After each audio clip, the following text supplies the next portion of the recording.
হায় রে জীবন, মানুষ কতটা অসহায় হলে ডাস্টবিন থেকে খাবার কুড়িয়ে খায়। জীবন নিয়ে তো অনেক আয়াসি করেন, আপনাদের এই ভিডিওটা দেখা উচিত। আমি টাকা দিয়ে কি করবো? কেন? আমি রাস্তা থেকে থেমে বললাম উনি খাবার খুঁজতেছে এখানে। আপনি খাবার খুঁজতেছেন, এই মহিলা অসুখ হবে না আপনার? আমি এখান থেকে খাবার খাই। অসুখ হবে না? আপনার কাছে কি টাকা নাই? না, আমরা এখান থেকেই খাবার খাই। অভ্যস্ত হয়ে গেছেন?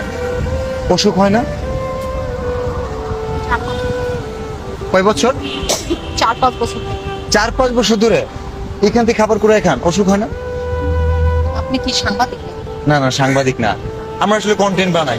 আমরা আসছি এখানে কিছু মানুষকে হেল্প করার জন্য। আমার বাসা হচ্ছে ময়মনসিংহ। আপনি যদি চান আমি আপনাকে কিছু হেল্প করতে পারি। ভাই হেল্প বলতে গিফট আর কি, পুরস্কার। আমার কাছে কিছু টাকা আছে। না, ঠিক আছে, আমরা তো এখান থেকে খাই না। ঠিক আছে, আপনি চাইলে কিনে খেতে পারবেন। বুঝিয়ে বলছেন কেন? আমরা এখান থেকে খাই। আমি কিছু টাকা দিই আপনাকে। না, এটা অসুখ হওয়ার কথা না। অভ্যস্ত হয়ে গেছেন?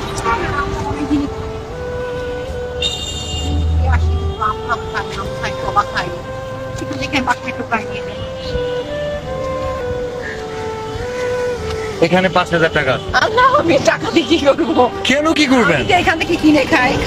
তাহলে আপনি মানুষকে কিনে খাওয়াবেন, মানুষ এগুলো তো খাবে না। কোথা থেকে আসছেন? এত টাকা দিবেন আমাকে? আমক্রাম